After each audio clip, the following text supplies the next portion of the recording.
ስሙኝማ ወዳጆቼ ፍቅር እስከ መቃብርን ደግማችሁ የሰማችሁት ያክል እስኪመስላችሁ ደግማችሁ ያዳመጣችሁት የተነገራችሁ እስኪመስላችሁ ድረስ በጣም ቆንጆ የሆነ የፍቅር ታሪክ ላጋራችሁ።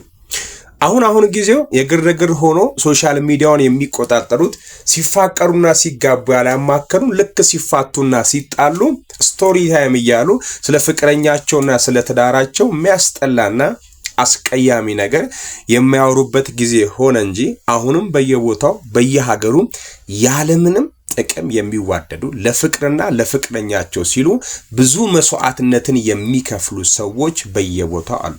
ከታች በፎቶ የሚታየው ልጅ በረከት ይባላል። ብዙዎቻችን በተለይም በቲክቶክ ላይ እናውቃለን። በጉብዝናውና በጥንካሬው ብዙ አግራሞትና አድናቆት ተችሮታል።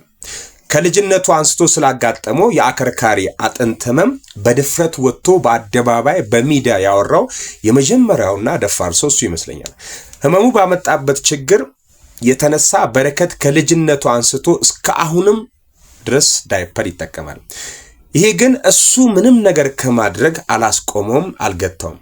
እንደውም ለሌሎቹም በሚያግዝ መልኩ አደባባይ ላይ በመውጣት ብዙ ሰዎች ስለ ህመሙ ማንነት እንዲያውቁ ሰበብም ሆኗል። በምላሹም የኢትዮጵያ ህዝብ የተሻለ ሕክምና እንዲያገኝ የቻለውን ገንዘብ በማዋጣት ተረባርቦለታል። እናም በረከት በማዕረግ የዋንጫ ተሸላሚ ሆኖ መመረቁን በማስመልከት ኢቢኤስ 2030 ፕሮግራም ላይ ቀርቦ ብዙ ነገሮችንም ተናግሯል። ከነዛ ካወራቸው ነገሮች ውስጥ በዋነኛነት ያወራው ስለ ፍቅረኛው የተናገረው ታሪክ ግን ልብ የሚነካና ደሰኝ ሆኖ ውሏል። እናም በረከት ያሁን ፍቅረኛው እንዳለ ለብዙዎች ማሳያም ሆኗል። ሁሉም ሴቶች አንድ እንደሆኑ ጥቅም አሰራጅ ብቻ እንደሆኑ ለሚያወሩት ጥሩ ማስተማሪያም ነው። በረከትና ፍቅረኛዋ የተዋወቁት ገና ሶሻል ሚዲያ ላይ ከመውጣቱና ከመታወቁ በፊት ነበር።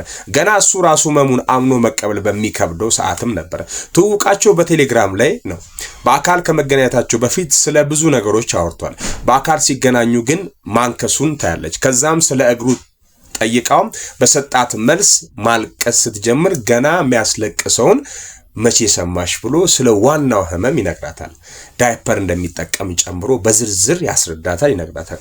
የፈለገችውን እንድትወስን ብሎ ጠላኝም ከሄደች ትሄድም ብሎ ይህንን ለአንዲት ሴት መናገር ምን ያህል ከባድ ሊሆን እንደሚችል የትኛው ወንድ የሚያውቀው ይመስለኛል። እሷ ግን እንደተጠበቀው አልከበዳትም። በሰዓቱ ስትሰማው ቢከብዳትም ከህመሙ በላይ ግን እሱን አስቀድማ እሷ ግን እንደተጠበቀው አላካበደችም። በሰዓቱ ስትሰማው ቢከብዳትም ከህመሙ በላይ እሱን አስቀደመች። ከምንም ነገር በላይ እሱ እንደሚበልጥባት ነግራው ከጎኑ ለመቆም ወሰነች። ቃሏንም አከበረች። ዳይፐር ሲረሳ እያስታወሰች ሞራሉ ሲወርድ እያበረታታችው የሚመጣውን አብራ ለመቀበል መንገድ ጀመረች። በረከት ደፍሮ ወደ ቲክቶክ ሲመጣ ስለ ህመሙና ዳይፐሩ ስለመጠቀሙ በግልጽ ሲያወራ በተለያዩ ሚዲያዎች ላይ በመቅረብ እውቅና ሲመጣ ዛሬም በማዕረግ ሲመረቅ ጨምሮ በጥሩም በመጥፎም ሰዓት ይቺ ሴት ከጎኑ ነበረች።